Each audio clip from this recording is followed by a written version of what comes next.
Are you sitting comfortably? Then we'll begin.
'Hello, hello, everybody in Whitecaps land. You're listening to the AFTN Soccer Show on CITR Radio, broadcasting from University of British Columbia on the unceded Musqueam territory. You can listen to us live on CITR 101.9 or online at CITR.ca. For those who are listening to the podcast, this is episode 190. And today, we're joined by Jay Duke. Hello, hello. And Zachary Adam Eisenhammer. And my name is Steve Pander. And as you can tell, there is somebody missing. He's enjoying the coast right now. The wet, rainy, cold. Yeah, he was tweeted out that it was raining sideways. Yeah. Bailey was enjoying it, but not him. He obviously is pumping money into the economy of the Timbers while everybody else is back here working. But to go over the game yesterday, tough loss, a 2-1 loss to the Portland Timbers after, getting that 2-1 victory the week before over Middle Cascadia. Let's just jump right into it, guys. What are you guys' overall thoughts on the game? I found it was actually kind of interesting because the game was sort of similar to the Seattle game in a way, in that the away team came and played fairly well, probably deserved at least a point, and on a different day could have come away with all 3 points. And then the cherry on the top of that was a former player scoring a goal to win the game. So it was kind of a funny mirror image of the game that we had against the Sounders. All things considered, there was definitely some positives to take out of that match. And one of the big ones for me is that I think Carl Robinson took a clever tactical approach to the game and changed up his system a little to try and deal with what is one of the, if not the strongest midfields in the MLS. Unfortunately, what that means is that we have 3 generally kind of static central midfielders in the middle of the park. But it did do its job for the most part, other than a couple moments of brilliance on the port of Portland early in the game to really seal the victory early. Yeah, I know. And I think overall you got to think of this game as, especially the first half. I thought it was a decent to good first half for the Whitecaps. I don't think they played horribly, but they were punished for the couple mistakes they had in there. And I think like you said, moments of brilliance by especially Darlington Nagbe. That first goal was just unbelievable shot. Yeah. From the distance it went in, the angle that his body was at to take the shot was curling over, just hitting the post to go in. Zach, you were there at the game. I don't know if you watched it or you had your back turned to the game. I saw bits. I saw the goal. I did see the goal, or I didn't see the build up to the goal, but I saw the shot. I saw it hit the underside of the bar there, and heartbreakingly see it go down and in. Yeah, I think it was interesting. Talking about, I know formation, we like to talk about it a lot. People like to talk about it a lot. They like to dissect it a lot. They like to anticipate it a lot. And I think, when we were, standing there in the section in 223 and someone got it on their phone, this is what it is. My first thought was, this looks very similar to the 0-0 cup match where we had 3 holding midfielders with Gersh pushed forward as the 10, and we were looking to keep a clean sheet. I felt, look, even though the person who showed it to me, it would look like a 4-3-3 on their phone. But the other thing in talking, I think this was your perspective as well, Steve, was that it looked a little bit to mirror what Kansas City had done the week before in terms of how they set themselves up going into the match against Portland. So it looked like we looked like in the analysis of what happened in the previous match, our coaching staff said, this seemed to work. Let's see if we can put our own spin on it, or play it in our own kind of way. Yeah, definitely. Yeah. And the one thing I thought about, after the first half, they were able to come out of it 2-0. Maddox scored the second goal. I think he was just lucky to just have it bounce off his legs and not go sideways or anything like that. He had his legs positioned perfectly. It was a perfect cross, too. Yeah, that cross was just... I think it was a team goal that it was an easy... I think it was his first goal of the season this year. So. Yeah. I believe so, yeah. Nice little, was like a shake and bake celebration. Yeah. I think he wasn't sure if he should celebrate or not. Maybe. No. He was sure. Oh, yeah. Okay. No, because he did it and then kind of stopped and then he's like, yeah, I'm doing this again, and he did it again. He's not sure if he's going to score again this year. That's maybe what he's thinking. But I don't know if this was out in the ether or the social media or whatever. The other thing, not only did he celebrate the goal after the match. When the Caps were coming over to the away supporters, he came over as well to thank the away supporters and clap the away supporters, which I think some people were like, okay, cool, whatever, and I think other people were not super impressed. How were the Timbers Army reacting to that? Oh, I don't know. I've been looking on social media. I don't think they would care that they won, obviously. So it doesn't make if he clapped for them if they lost, then it would have been different. Well, I think he then went and collected his log to put in his home or locker. Or I doubt he would have thrown a forest. If they had lost 2-1, I doubt Maddox would have came over for a little clap. Yeah. So. Yeah, and then after the break, they came back this second half. I thought they played way better, especially in the first 10-15 minutes, and they were rewarded with that goal too. Bola was taken down in the box. I thought for sure Montero wasn't going to get to that ball when it was saved, but he got it bounced in. And overall, I thought it was a pretty decent second half. Yeah, we fought back. There was some fight. I know there's lots of questions about substitutions and timing and options coming off the bench. And the only surprising thing for me on that note was that Jacobson seemed to be the guy who was getting forward and being involved more. So it was a bit awkward that he was the one who was pulled off when Tony Chaney seemed to be off of it. He did not seem to be as nearly involved in the game as Jacobson was. So what I hear you saying is that you are surprised that the player who makes the least amount of money was taken off first? That's what you're saying? If all you're looking at is what are they producing on the field that game at that moment, I would have liked to see Chaney be brought out for Mesquita and or Davies, and not Jacobson, who was being a little more involved. And that's one of the difficult things, right? Because the one end of the spectrum, you say, okay, let's take AG off because he had some chances, he missed them. The other end of the spectrum is he got in some good positions and he had the potential to... I don't want to pull us too far off track here, but this is my whole issue with kind of how the 3-man midfield thing worked, is that this is about expectations, because you have to temper your expectations when your midfield is 3 holding midfielders. If your guys getting forward are Laba, Chaney, and Jacobson getting into the box, are you expecting precision strikes once they get there?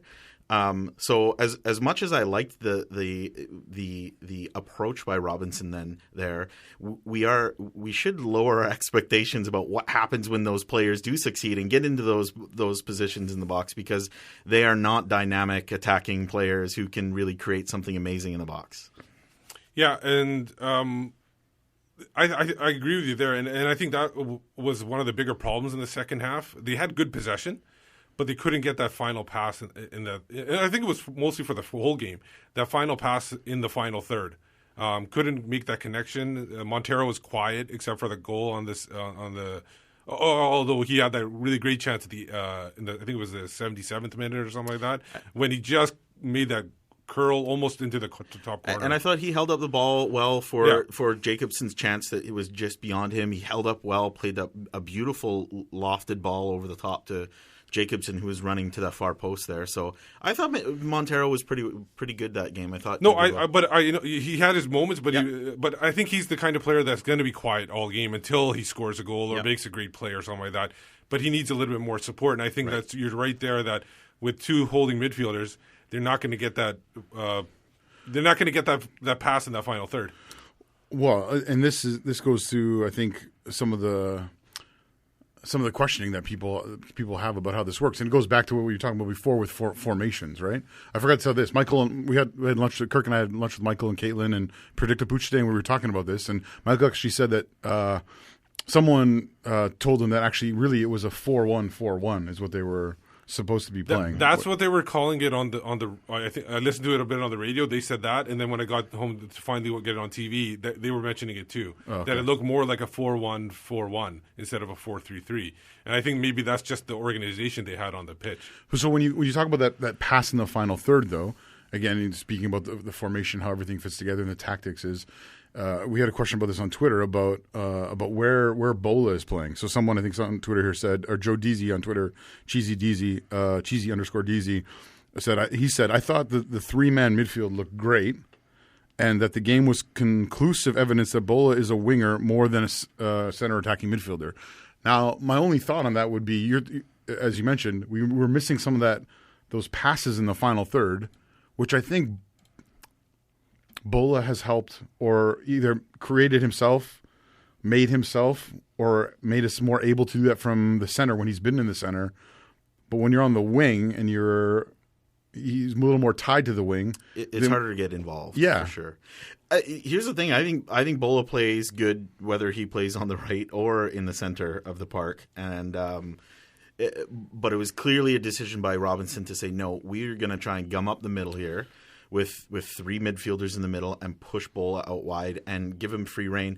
On the penalty that he scored, he was down in the middle of the box. So he was clearly still given free rein to move about as he wishes, which I think is probably ideal for him. Now, one of the things that post-game Robbo talked about, and we're going to get to his audio in a second here, he said he was satisfied with the performance while not getting the good result.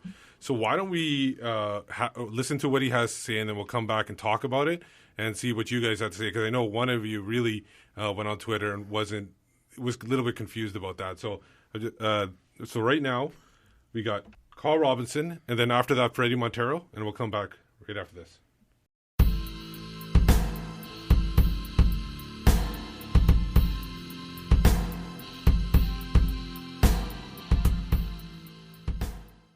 So what's the overriding feeling after that? I had enough chances to at least get a point out of that game.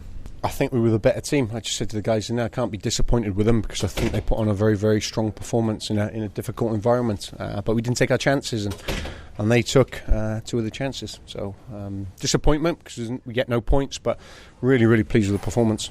The way that you lost the 2 goals, especially the first one, a kind of needless giveaway by Bola, is that something you'll revisit with him? Yeah, it happens sometimes in football. If you look at every goal that you concede, there's always a mistake, usually by one person, 2, 3, 4 sometimes, and it was a turnover, but it's a wonderful strike by the boy, Darlington, so you've got to give him credit for that. It's the edge of the box. Sometimes they beat you. Unfortunately, we didn't help by giving the ball away before he struck the ball. Did you consider changing it up at half-time to try and go with a different line-up or a different formation? No, I thought we played very well, barring the 2 goals. If we would have come in at 0-0, I was disappointed we'd come in at 0-0. If we would have been coming in at 0-0, because I think we probably had better chances than them in the first half, but we were 2-0 down, and sometimes you've got to accept that, but stick to what you believe. The guys took on board the tactical plan, which was great, and we got back into the game, but we didn't get a bit of luck in the last 15-20 minutes. Looked like an entirely different player in the second half than he did in the first. Did you talk to him at halftime? Did you motivate him? I had a quiet word, which is always important. Do you think part of his first half was having played the last couple of games in the number 10 that he just was out of sorts? No, listen, Bola's a top player. Bola can play wherever, whether I play him in central or wide areas. He's, sometimes with wide players, they are exceptional and they have off days. And I think in the first half he had an off half. In the second half he didn't. He was on it. And what's important that when your wide players do have an off day, then someone else steps up to the plate. So Bola responded very well in the second half. Blaine, you're thinking about moving him out wide after he'd done pretty well last week in the number 10, played there a couple of games recently. Just a tactical decision based upon we wanted to try and match them up in the middle of the park with midfield players, and I think it worked. I think, say, they're the most informed team at the moment, or one of the informed teams at the moment, but we've come into the backyard and performed very well. So, Bolo, I wanted Bolo on the field, which is why he played on the left. Where do you go as a team from here? We've talked this week about this tough stretch in the schedule, and you've begun it with a loss. You're now 2-4-1. Do you feel like there's momentum? Is there any positivity to take from a game that you lose? Totally. If you look at the performance, I always focus on the performance, and results come. Unfortunately, in professional sports, you have to lose games, and you do lose games. But if you're losing games and not performing well, then that's hard to take. So we performed very well today, but we didn't get anything. So where do we go? We go to Montreal. We roll up our sleeves. We'll be prepared for next week. What would you consider a good haul from these 4 road games? Well, I would say 12 points prior to this, Michael, but that's not going to happen. So, I don't know. Listen, you've got to win a couple of away games during the season. So, the more you win, it gives you a little bit of leeway at home. We've been a little bit sloppy at home to start the first 2 games. We've been outstanding the last 2 games. And we wanted to try and attack this game. And we did attack the game, but we didn't get the bit of luck we needed. So, we'll just focus on one game at a time. We'll try and go to Montreal, difficult place to win, a Canadian derby for us. But, it's going to be up and down during the season. A tough loss out there. You must feel that the team did enough to at least get a point from that one. Yeah, of course, it's always sad. We were looking forward to get 3 points here, or at least get 1 point. But at the end of the day, we are happy that we show good soccer today. I think we played really well most of the game. Unfortunately, we couldn't score more than 1 goal. But I believe that we're going to keep improving, and this team has so much potential to give. You're no stranger to Cascadia Cup matches. What was it like for you playing against Seattle last week, but then coming into this atmosphere in Portland today? It's always fun to play this kind of game. I said it before. I'm telling you right now, and I'm happy I keep scoring this kind of game. For me, it's just the matter of believing that the team is going to do good. It's a long season, I say that too, and I believe we're going to make the playoff, and then we all know that in playoffs everything changes. You have 2 games to keep going forward. It's a tough stretch of games coming up. What would you consider to be a good haul from these next 3 road games? Well, of course, we play at home the beginning of the season and we lost, and we need to look away while we lost at home. So that's our mentality. The next game we are trying to, of course, go play and show that we are getting better, that the way we play here, and I'm pretty sure we're going to get more points along the way.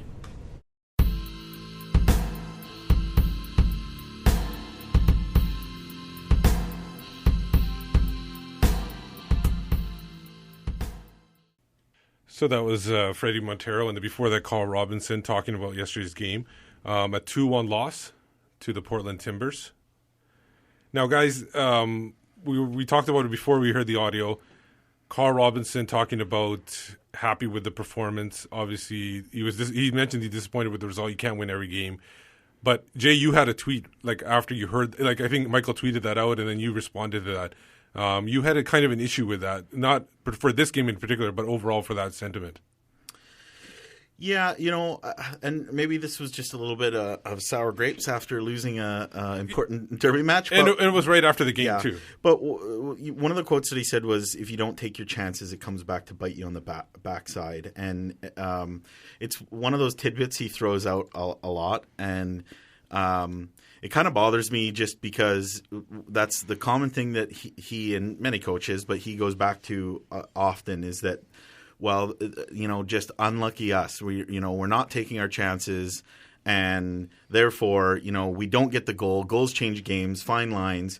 Well, if that keeps happening over and over, if you're playing well, if you're playing up to what you think is a good performance, but you're not getting the results, maybe it means that your players or your tactics aren't good enough. And I think that's something that we saw. Listen, Portland is quite rightfully one of the best teams in the league. They have tons of dynamic players. We saw that. Nagbe with that fantastic goal. Valeri, he's always creating chances. Beautiful cross for that goal. Chara and Guzman, great. Chara is one of the best in the league as a defensive midfielder. And the Whitecaps aren't there. We don't have that as many players as they do who are as dynamic and as much can influence a game as well as Portland does. And that's what happened. So then they were missing Addy. They were missing Addy. And they're missing Addy. Yeah. And so then you guess what? You're not taking your chances because your players aren't as good. There's no shame in saying that. Portland is a better team than us, and that's kind of what we saw. Portland had, I think, one free kick in the second half in front of the supporter section, and so the Caps on tour gathered there, of course, broke into who are you, and we sometimes joke like this over when we're BC plays at home games. I'll sometimes answer that, and so I let them finish, and then I was just like, his name is Diego Valeri, and then a couple people chuckled, and then I was just like, he's what you call a designated player.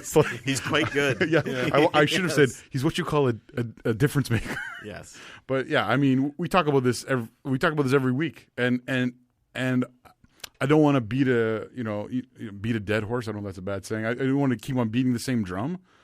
But if people want to talk about the makeup of the squad, if people want to talk about we don't have the quality that other teams have, that all comes down to the designated players. And nothing against our current designated players, but two of them should be TAM players. And that's okay. That's okay. If that's what the team wants to put out, if that's what the ownership wants and the front office wants, that's fine. But then we can't really have high expectations going into Portland against a team that's been on form so far this year and has one of the best teams in the league. Set your expectations a little lower. So was the performance good? Yeah, it was pretty good. Don't expect that if you perform well against one of the best teams in the league away that you're going to get a result all the time, because we're not as good as them. Yeah. And that's okay. But I think one thing, I think though, when people say this, they often direct it at Carl Robinson. And to me, you need to direct the responsibility where it belongs, which is on the football committee, which includes ownership. I also want to say this. We were talking about this off air. I really think that the games in the last 2 weeks really show how for the squad we have, for who we have here, we really need. And this might sound like, this could be of any team, but I think more so than other teams in this league, we need the decisive moments to go our way. We need a deuce to hit to the crossbar and the post, and David Ossett to make 2 or 3 huge saves, and like in the Seattle game, we need to take those 2 chances or 2 half chances that come our way.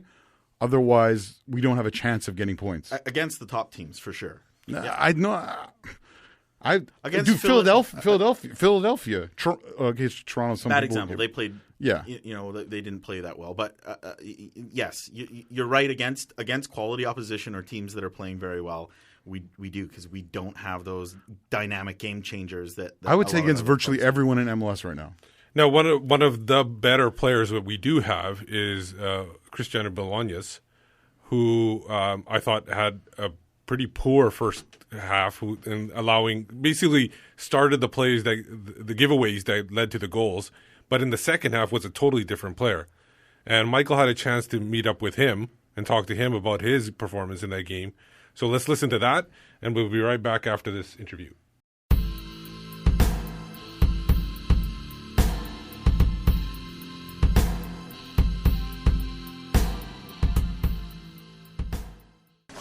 So it's a game which team did well. You must feel that you did enough to get at least a point out of that match. Yeah, it's like you say. We tried to get 1 point today. After the 2 goals, they got it from our mistakes. So we played really really good second half, and we create a lot of chances. So I think we are in good direction to play well and to win the games. The first goal, the ball seemed to be going out for a throw-in, but you decided to keep it in. What was your thinking of that? I don't see, the video already, but I just, it's a little teams, make us that goal. So the second goal too. So it's nothing to say. It's just small teams, like as a team we have to be better. So, but we play really good football all the game with the ball. So I think this is very positive for us. So we get good confidence. It's nothing to say, to anyone. It's a derby game, so that happens. So in that game we cannot lose that small things because you can lose the game. So, but we are very happy, about the performance. In the second half, you seemed inspired. It's like you were a different player almost between the first and the second half. Robbo said he spoke to you at half time. Did you feel yourself that you had a much better second half performance? Sometimes you try to play easy balls, but you lose, when you try to pass close, and sometimes you try to make assists and the ball is not the right direction. But every time try to at least to make options for the striker, to the midfielders. I never be afraid to play football, so that's why I get a good result in the second half, because all the time I try to create. I try all the time and I try to do my best, so that's why I get the penalty, because all the time I try to be positive in that way. So, yeah. Robbo said it was a quiet word he had with you. Was it quiet? What's you playing today? When he spoke to you last time. What game? I know. No more points. You upset? Huh? No more points. We feel like we play good, but it's like more to be more positive in the last quarter for the game. So, but we have enough time, to be better in that situations. So we have to continue to be better in the training. As a team, I think we have more positive team today than negative. So yeah. We spoke last week about how well you'd been playing in a number 10 role. You come out today and you're on the wing. Were you surprised at all when you? No, he said to me, but it's not easy when you change every time. I played 2 games as a number 10, so I feel comfortable there. It's different movements. Now today I play left side, so it's totally different. When you're running, when you press, everything's different. But it's not easy when you change every game. Different positions. But I try to help the team all the time. So. And it's a tough stretch of road games coming up now. With the points that's already been dropped at home, how important is it to at least get some points from these next 3 matches? Yeah, we can win. We can get some points away at home. So we have a lot of players in the squad, so Robbo have to use it. And I think everybody's prepared to play that game. So. Thanks so much, Paul. Cheers.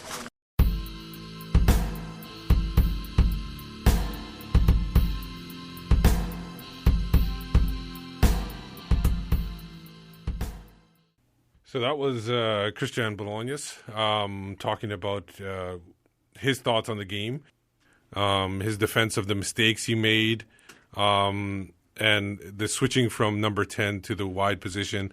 Jay, you thought he was taking a shot at Carl Robinson, and a few other people agreed with you there. Wait, did you just call him Cristiano Bolanos? Christian Bolanos. Sorry, he has been good. I watched Classico today, so that's why it's in my name. CB7. Yeah. Listen, I don't know if taking a shot at Robinson is correct, but it and it could be a lost in translation thing. Obviously, Bolanos doesn't have a perfect command of English, but it was a little bit juicy there when he said that it's difficulty, that he wasn't surprised, but that he's played 2 games in the middle.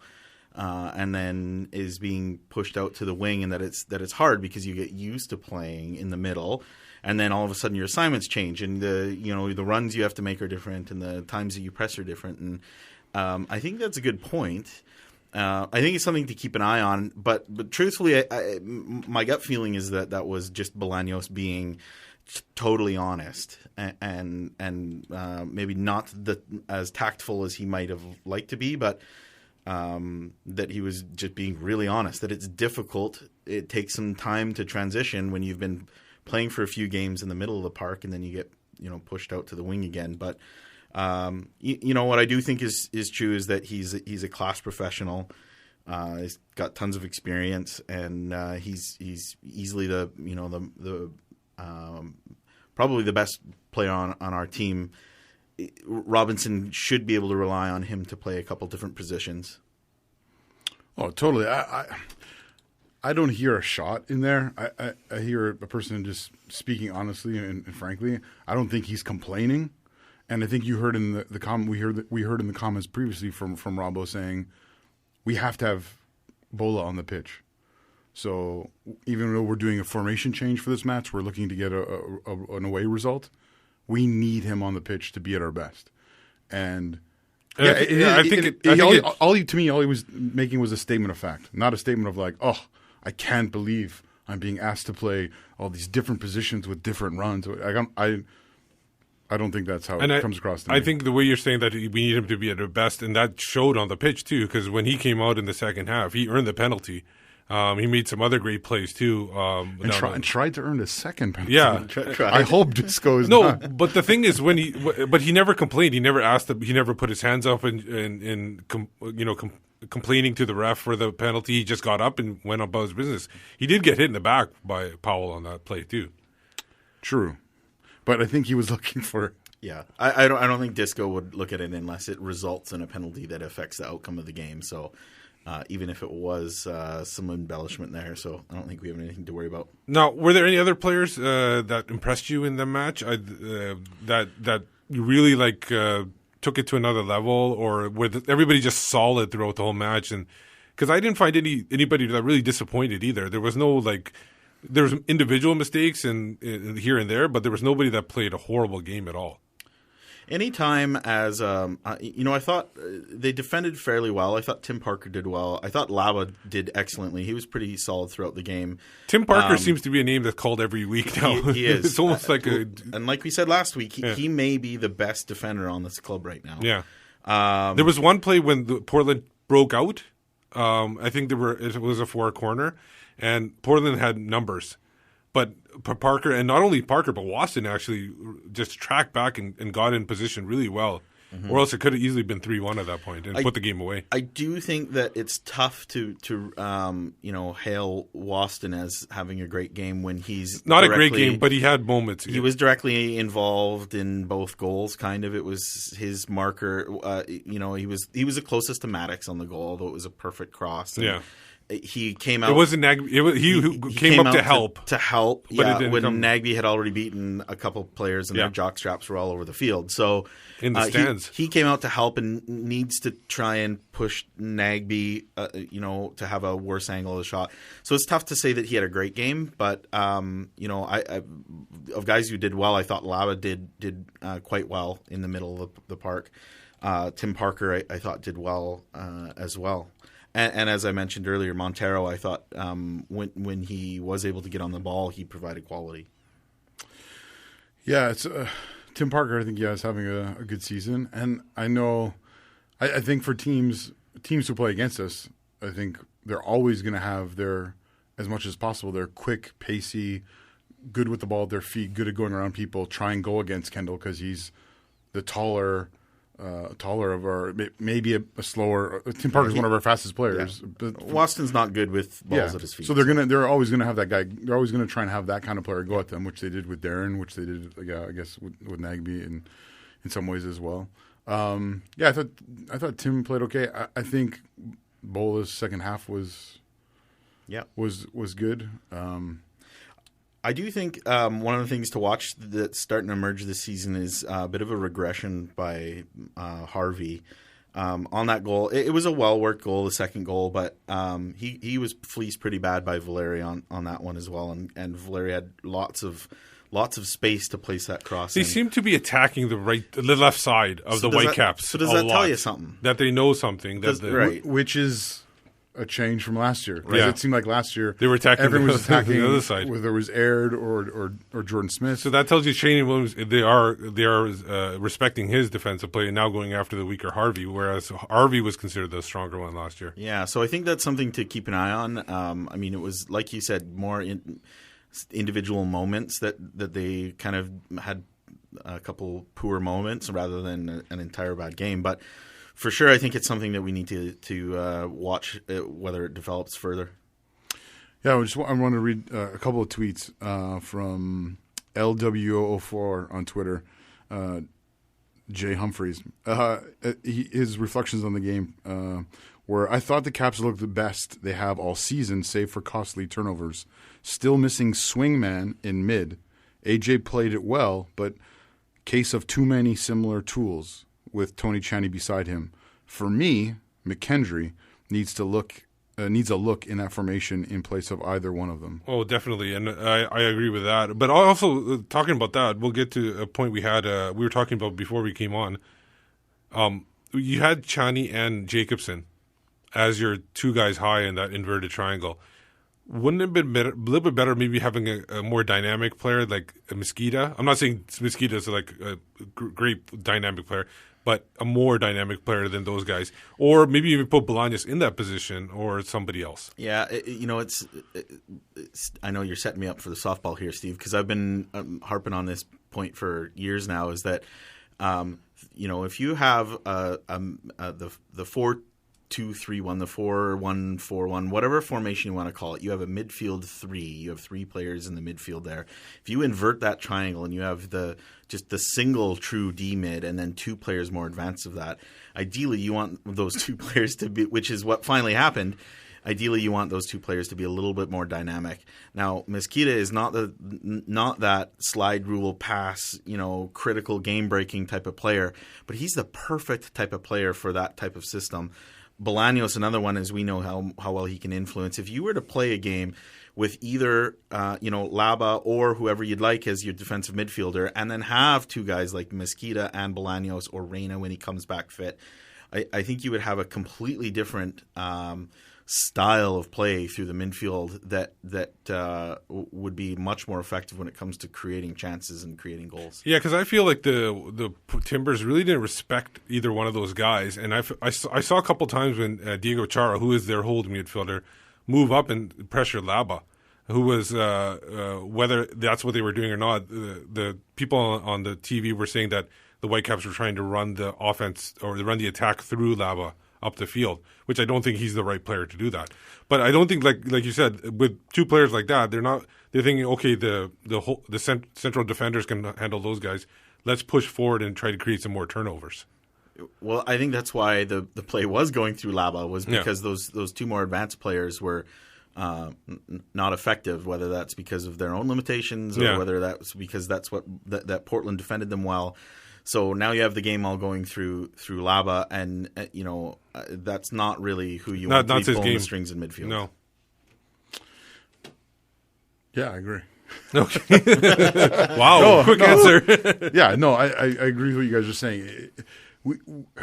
We're not dynamic enough in the middle of the park. That's the bottom of the line, and that's nothing against those three guys, Rusty, Ben McKendry. No, not like we're just not dynamic enough. And we've said it all season. Everyone can't wait for Jordy Reyna. But, yeah. And, again, it's in one of the tweets from, I think Whitecap Scarf, who people are questioning his or her identity. They want to know when he's going to let people know who he really is, or she really is. Why? Let him be who he is. Yeah, true. Let him be the Scarf that he is. Yeah.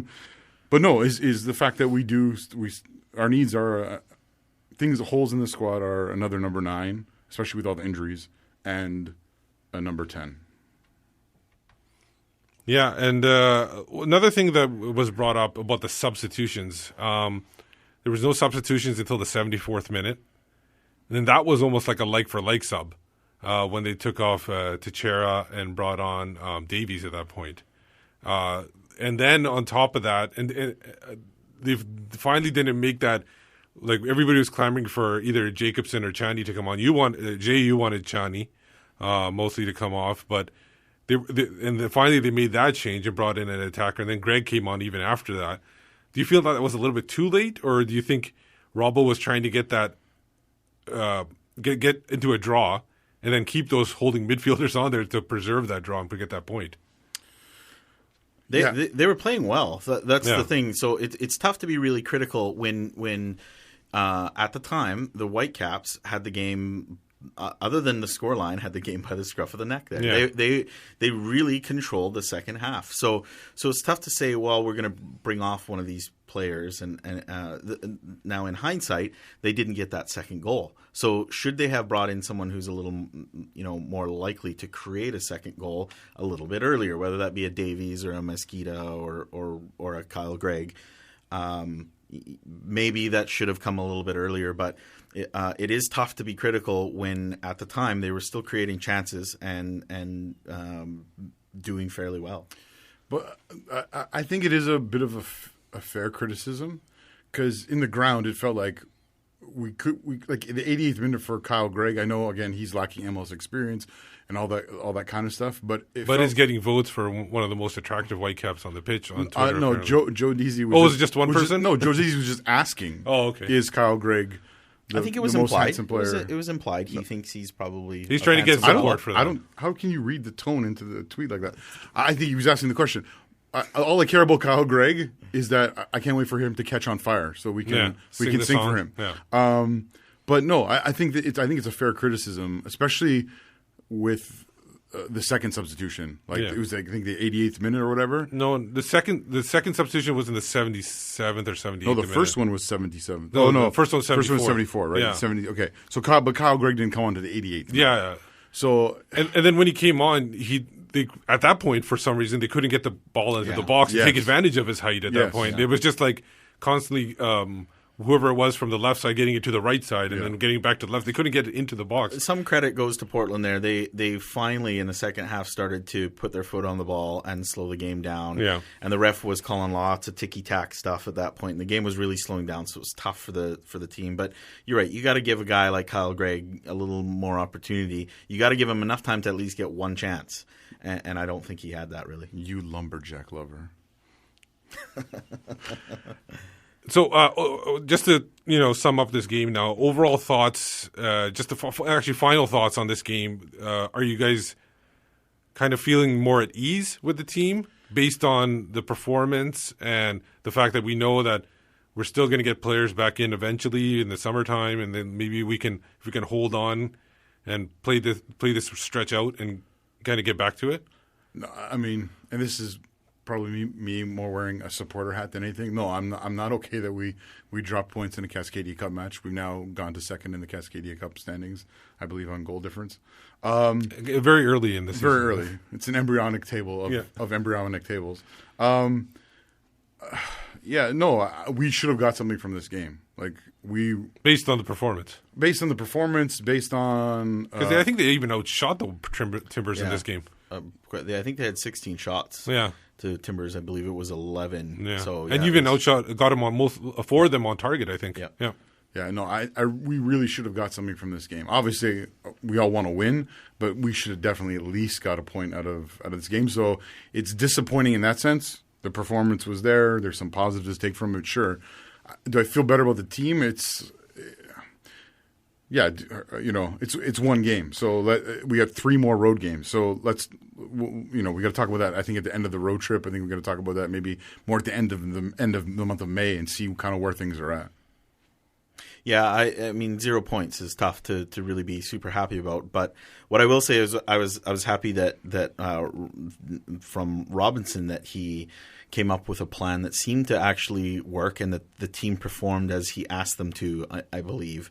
Maybe some question marks about the subs, but generally speaking, the approach to the game was a much more positive one than in weeks before. So. Yeah, so 0 points from Lower Cascadia, but hopes for the future. So, guys, some other news in Whitecaps land. One of the things that really didn't really pertain to the game itself, Robbo was talking about new additions. Michael asked him about any new additions, any news of what's coming up. Is there anything to look forward to? So I'm really gonna play that clip quickly right here. It's only less than 30 seconds, and then we'll come back and discuss that. Any idea when we might see any new faces in the squad? No, we're still working on a daily basis. We're hoping, we're looking at all possibilities, but we won't rush. We said we've got a good group here. We've got a couple of guys back in maybe 3 or 4 weeks, so with this difficult stretch, it's easy to press, the panic button or whatever in signings. We're not going to do that. A couple of weeks and we'll see 3-4 players back, which is important. I don't want to stockpile because I'm not a stockpiler. I want to keep these young players having opportunities.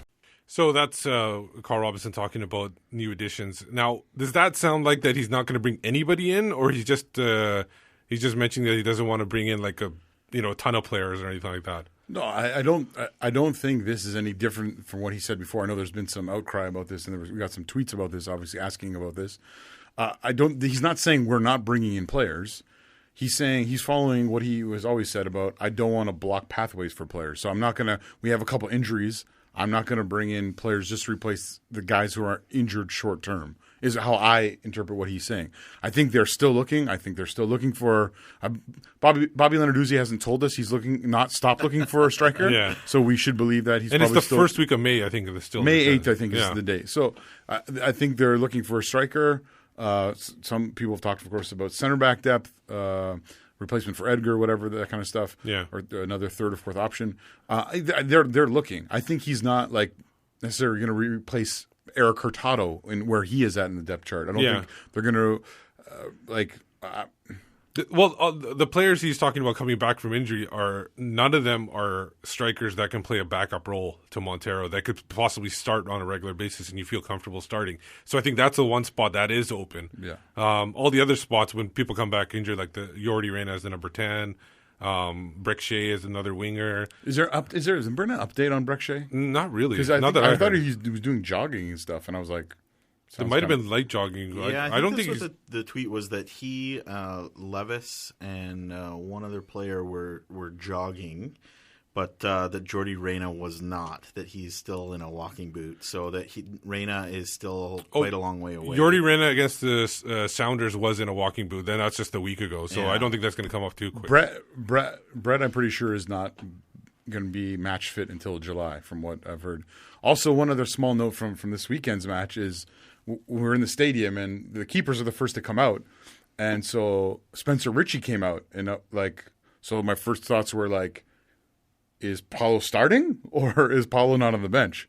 So we got word later that Paulo actually just had a little niggle in training this week, and I think sat out a training session, but was in full training by the end of the week. But they decided just to put Spencer Ritchie on the bench just in case today or yesterday. Yeah. Back to Steve's original point, I do think that the obvious choice is going to be a striker. They still need a second striker because they really don't have one at this point. Breck Shea is not the answer even if he was healthy. Yordi Reyna is a long way away and has been earmarked rather to be placed as number 10. And realistically at this point, they don't have the cap space to go out and really get an impactful number 10 or something like that anyway. So I think the best we can hope for at this point is to get a quality backup striker that could be used, in a different formation, maybe to play alongside Montero, and if something else falls across their lap, they'll take it for a depth position or an option, but. That's really what they're looking for. Now, I'm not spreading any rumors or anything. This is just like speculation on my point. I think Atiba Hutchinson's Turkish team, Besiktas or whatever. Besiktas, they were eliminated, I think, from the Europa Cup. So harshly on PKs. Yeah, but the fact is that maybe there is a chance. I don't think there is, but maybe there's a chance. Maybe that's what they were waiting for to see if he got eliminated, because I don't know where they are in the table. No. You think it's still summertime if he comes over? He's not coming. You never know. No, there's been too much talk to think that he can't say that he's not coming. Oh, there's too much smoke, basically. Oh, but do certain people want him here? I think so. Yeah, but I don't think he's coming. I think that a lot of that was predicated on the fact that the league stated that they're willing to pay transfer money for Canadian internationals as well as American. And then when they found out how much it was? Yes, when the negotiations started to come and they said, oh, well, Besiktas is going to want $5-6 million. I don't see them asking that much. That seems like a lot for a 30 for the octopus 3-year-old. He seems to be well liked there. Oh, really? So okay. And he's relied upon quite a lot on that, and they're negotiating from a position of strength. So why wouldn't they ask for $5 million? And really, in European dollars, $5 million is not a whole ton of cash for an impactful player. So and when that came down, and the league probably said, "Well, we're not paying that. We'll pay $1 million. You got to pay the rest." And then I think the rest is history. No chance. Another piece of news at that point. Another piece of news that hit on it wasn't a Whitecaps player; it was a former Whitecaps player. It was a tweet. I think it was Saturday. It came out Saturday morning. Yeah, hashtag Saturday morning. Saturday morning. It was from Kakuta Mane. Basically, and I'm paraphrasing here because I don't have the tweet in front of me. What he said was, it's probably ingrained in your memory. From what I remember, all it said was rock bottom hashtag Saturday morning. Yeah, and essentially you see the tag. Yeah, it was geotagged in Ohio, yeah. and I think Columbus was in New York at that point. New Jersey to be fair. New Jersey, sure. Harrison. Yeah, interesting, and especially on the heels of Greg Berhalter calling into question his fitness levels or his dedication to fitness, what have you. He quickly deleted the tweet. He did, and he came out and made a statement shortly thereafter about he tried to clarify later that the tweet was only in reference to having a tough day at a really hard training session. Yeah, so there Nathan Vanstone got a hold of him and said, delete the tweet, and you got to tweet something else because this is not good. It certainly doesn't pass the smell test. That certainly has the appearance that there is some sort of a bit of a blockade between he and Greg Berhalter right now, and the staff in Columbus, and whether or not he's becoming a part of that club's plans in the immediate future is kind of up for question. So no one has talked about. I haven't heard anyone talk about this being an issue in relation to his previous injuries, which I think I've heard a number of people, I think we've talked about even a little bit here, are concerned that those will cause him issues again in the future. All that's been talked about is, like you said, the Berhalter called about not being match fit, which, like... Do you think it has to do with his ankle? No, I'm not. No, I'm saying no one has said that, so let's assume that it's not. Yeah. So then it's like, okay, if he's not match fit, like he was playing when he was here, or he was playing a little bit when he was here. I know he got benched a little bit, or he was a substitute. Well, against San Jose, he didn't. Obviously, there was an issue with match fitness if he couldn't play defense. Maybe that was the reason he couldn't play defense, because he couldn't get back. But so that makes you ask the question: where, like, does Columbus have higher standards for match fitness than we do, or Vancouver's more desperate to play him because they had nobody else? Well, and now once they saw Alphonso Davies playing at this level, that they could afford to bench him. Here's why that's an issue, I think, is because Vancouver was playing a lot of players that weren't match fit, including Montero was playing when he wasn't match fit. Apparently, Tony Chaney has been playing while he's not been match fit. Tony Chaney just hadn't played games. Okay, all I'm saying is that throughout the season so far, especially early, there's been a lot of players who were struggling to get into proper form. Part of that's normal beginning of season. Why it's concerning is because this was the same issue we had last year with a number of players who came into camp and were not ready to start the season. Mane last year was coming off an ankle injury, a serious one against Portland. And they have had bad luck with that. They've had a ton of injuries already this season that they can't have expected, but it is becoming a bit of a trend. And not a very concerning one. Like a very concerning one? A very concerning one. Like it's... Okay, this season, the only player that's been talked about... that came in not in ideal condition was Bola. Other than that, I don't think I've seen or heard anything to indicate it otherwise. But yeah, with players, I think most of our injuries this year though aren't related to fitness really, right? When you look what happened to Shea, was how he went into the tackle, right? Like he went in, he opened up his foot, and the other guy went in harder. The metatarsal for Jordy, right? Yeah. And you called that on the live show too that time. Yeah, and Eric got hit by the keeper. Those ones are not fitness related. I would say. The point I'm making though is that if you're still playing, because even when Tony Chaney had not played any yet, and he wasn't match fit, and Montero, who hadn't played and was not match fit. When those players come in and are still getting major minutes on your team, whether it be 45 minutes or not, maybe that says something about the rest of your team who is supposed to be match fit. I think that more is about the quality. And to be fair, Tony didn't start his first game. Tony came on as a substitute in his first game and I believe did training post-match with the rest of the guys who didn't go the full 90. So he was thrown in yeah. So and I don't think everyone else has been thrown in either. I think they've paced people this year pretty well. So that's enough of that. We traded him. It was interesting to see that tweet. It's interesting because people from Vancouver and social media and other podcasts are wondering. I basically said, Columbus, you got screwed. You got an injured player. Yeah, and it's not. I'm not saying it's injury, but it's totally plausible that it is. Yeah, and so if you're Columbus, regardless of if Tony Chinese has done anything for us, you lost $300,000 in allocation. Yeah. So you must be extremely frustrated. I personally don't think it would be ankle. Like, I don't know about how MLS works, but if somebody comes with an injury on a trade, that trade gets usually revoked. Teams can usually say, no, we don't want this guy now because he's injured. I think it has mostly to do with fitness. I think fitness is the big issue.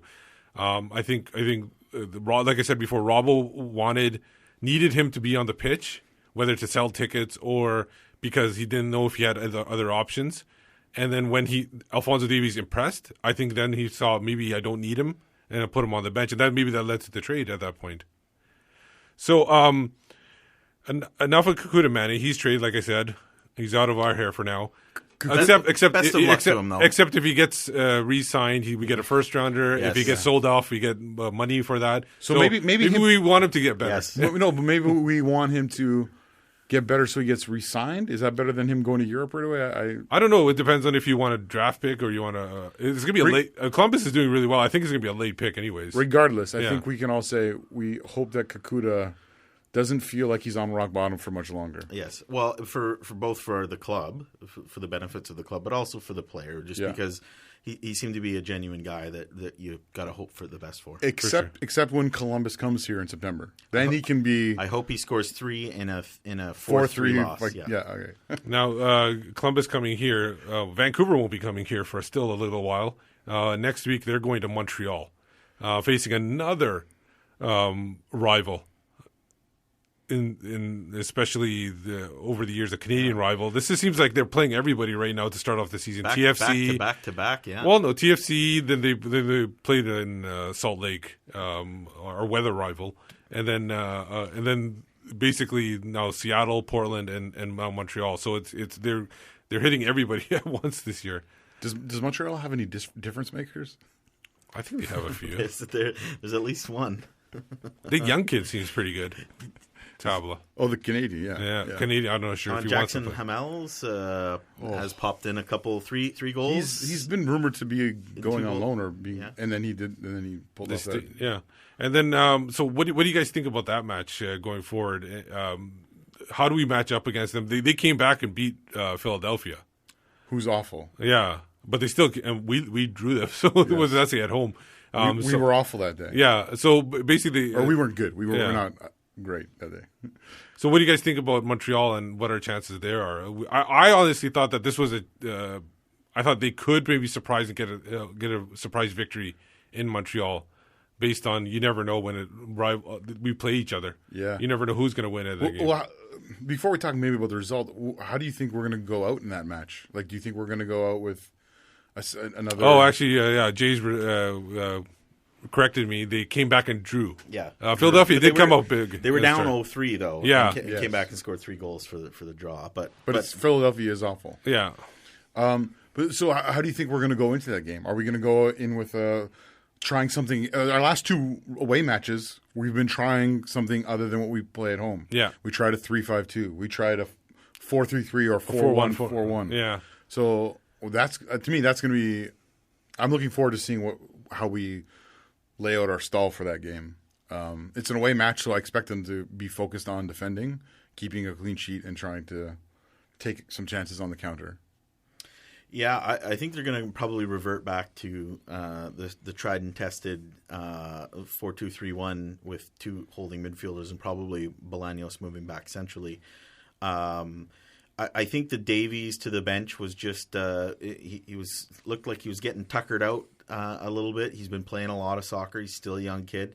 probably just give him some time to sit on the bench. I think you'll see Davies come back in to the starting lineup in Montreal.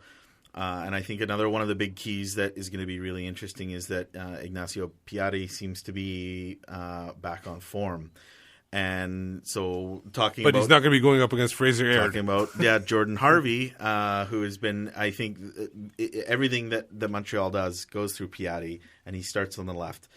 It'll be a real good test for Williams, assuming he starts. Do you think they switch Piatti to the right side? That'll be interesting to see, but I doubt no? it. Yeah, based on what I've seen from Montreal, I don't think they're with Piatti. I don't think they're concerned who he goes up against. They're going to go after anybody, right?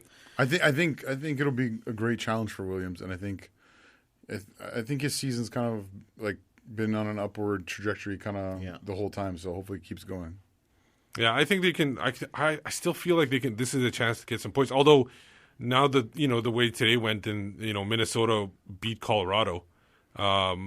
Which was surprising, 1-0. They're ahead of us on the table. Yeah, now. I know. Colorado could be for the taking the week after too. So I think if the Whitecaps play the way they played against Portland and get a little bit more luck and cut down obviously on the mistakes, which seems obvious, and I'm going to make another one and score more goals than the other team, they can definitely pick up some points in these next two games. We have had success in Montreal in the past. Yeah. Whether it be draw, I think what was it 2-2 draw last year. In the Voyageurs Cup, and then even a couple years back, who shall not be named Camilo, 3-0 baby, who dominated that game, which I was lucky to be at that match. That was beautiful. It was a fantastic day. So we've had some success there. Oh, for sure.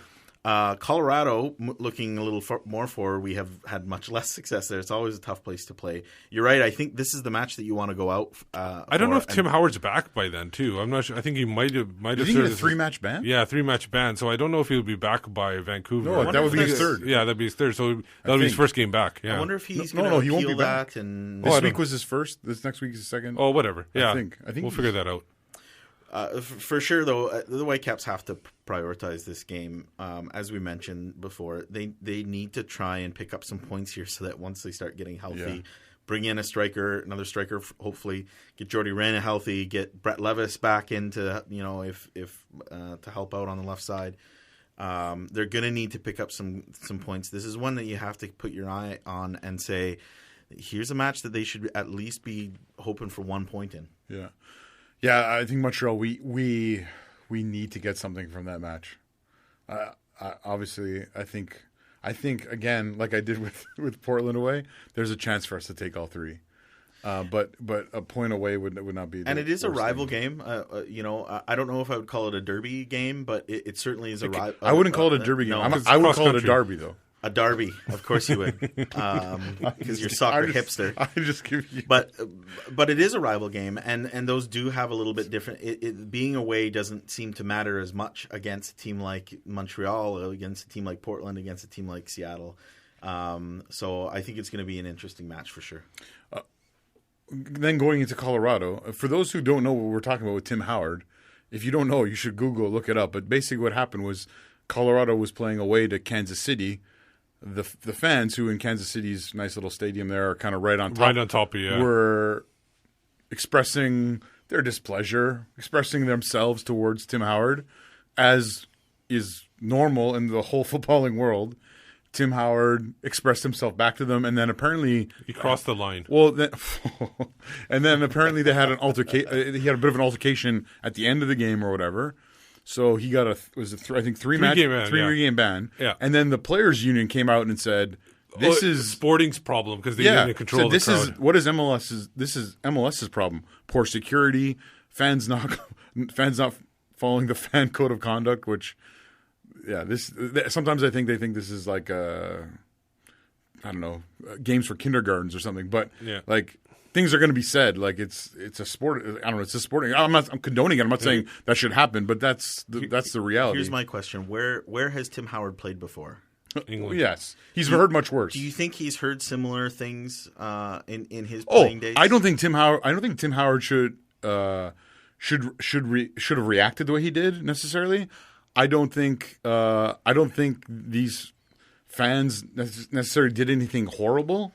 I just think the whole situation is kind of interesting. Plus, we have had, to bring it home, we have had some people at BC Place who have used colorful language and been kicked out. Yeah. Which is a little bit crazy, because if you do that, you think the stadium's empty now. Yeah. The stadium's going to... There's plenty of blame to go around in this one. Yeah. And I think Tim Howard deserves plenty of it, and likely so do the security apparatuses that are in place. Security force. Yeah, because a fan should never be able to directly engage with a player. I haven't seen any. I saw the video clip. I don't know I saw the video clip of them having a go when he was like at his post, which is fine. Yeah, they should be but it's also fine for him to give it back. Absolutely. I mean, if you talk about history of football here in Vancouver, right? That was one of the greatest parts of Swangard Stadium. For some people, that was the greatest part of Swangard Stadium, is you were right on top, and you could, everything you said, the players could hear. Yeah. Whether it was Preston Burpo or Peter Byers or Matt. What was the keeper from Montreal? Matt Bush? No, that's the current guy. I forget his name. Matt. A Romanian goalkeeper. Matt, whose wife's name is Lori. Or a certain Romanian goalkeeper that played in the PDL. Right, exactly. Well, yes. I don't want to discuss any more about that. Exactly, right? Like that was the thing about football that's great is, as supporters, you feel, whether it's only in your only real in your heart or real in reality, you feel like you have an impact on the game. I obviously believe that you do have an impact on the game, and that was one of the tangible ways you could have an impact, by getting into the head of the keeper or a defender or whatever. So the fan did his job in this case. In one sense, I think, because again, I don't condone it. I don't condone it. I don't think that's not my personal approach to support. But you need to stop short of physical violence and racism and homophobia and that sort of thing. But beyond that, Zach is laughing at something else. He's not laughing at homophobia. No, sorry, I'm not. Sorry, I'm laughing. Just want to make sure everybody knew that. Michael just tweeted Matt Jordan and his poor dog Dutch. I can't remember the stuff about his dog. All I remember is Devin Rowcliffe would just bring... he was the researcher, basically. He would do all the research and come to games with...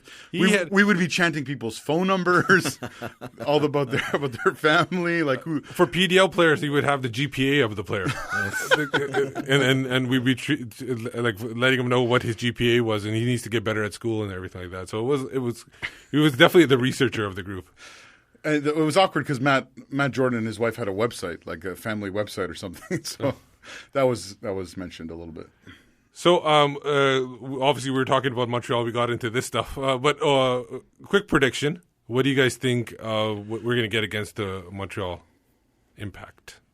Well, how much impact will we have against them? I'm going to go with a 2-2 draw. Oh, I was thinking maybe I'm going to go 2-2 draw with. I think Davies is going to get a goal because I believe in the young man. And I'm going to say Montero keeps his hot form. So those are my side bets. Yeah. Hopefully, yeah. Hopefully we get at least a draw. I was thinking 2-2 as well, but just to be different, I'll say 2-1 for us, because I want to be the. What's your prop bet? Oh, give us another bet on the side. I agree with you on Davies. I'll have Davies and. And if Bull is in the middle, I'll save Davies and the Bug. Okay, good. Yeah. With if he's fit, I think he's fit. Mancuso scoring for the Impact. I have Impact losing to Whitecaps 1-0. I think they will get a clean sheet out of this one. I think they'll play very set defensively, and I think the guy who's going to score is going to be Tim Parker. I think Parker scores on a set piece. He's overdue. He scored against Montreal in the Cup final. I know we're already 20 minutes over as usual, but I do want to point out that that set pieces have been another real dreadful point of late. It just happened. Portland. It happened. Parker especially. Yeah. I mean, he's a big man who can head the ball. He is way overdue for to pop in a goal. For sure. Okay. My side bet is that Robbo will be wearing a turtleneck. Oh. Turtleneck. Wow.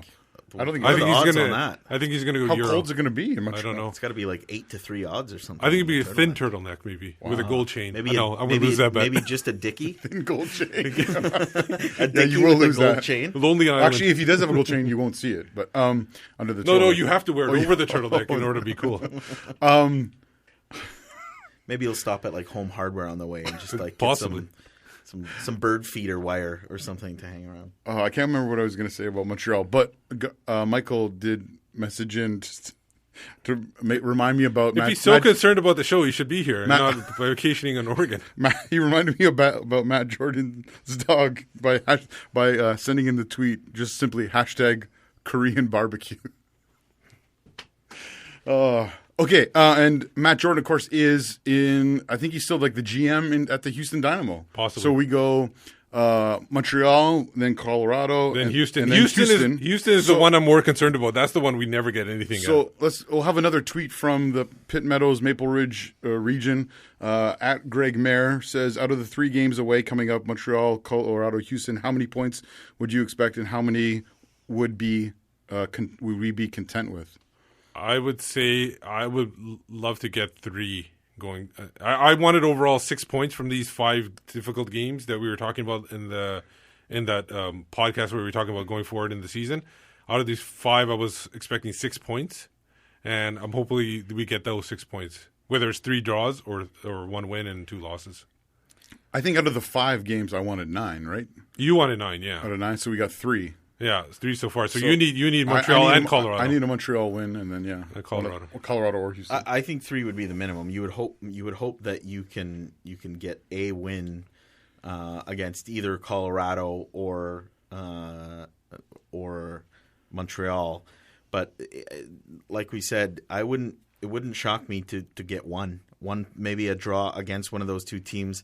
Houston's in form right now, one of the best teams in the league and one of the best in the West, and we don't play well there to begin with. So it's a tough spell here. By the end of this road trip, we could be near or at the bottom of the Western Conference table. Zach has another tweet. In terms of the Montreal game, the Scarf one to give you some perspective. Parker has 2 goals in the V's Cup, 1 in the Champions League, none in MLS. He's overdue for an MLS goal. Oh, for sure. It has to be Timmy time very soon. And AFTN, at AFTN Canada. no points.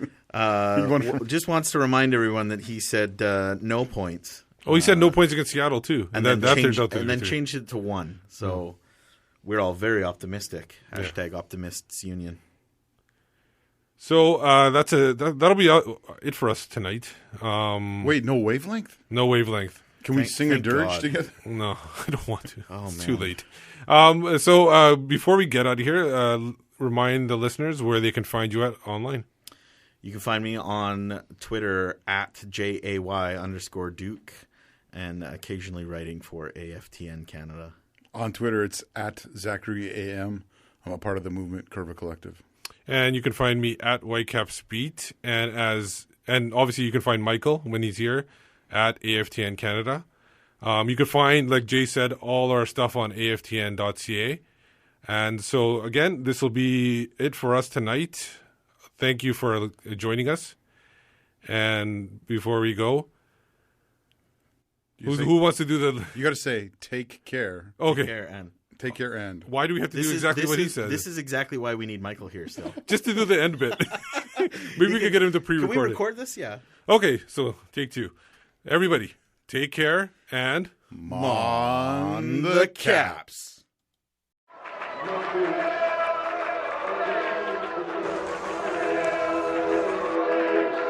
Going to your first match is an experience you never forget.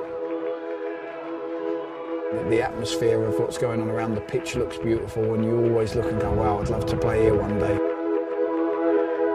If you get the bug, it's going to stay with you for life.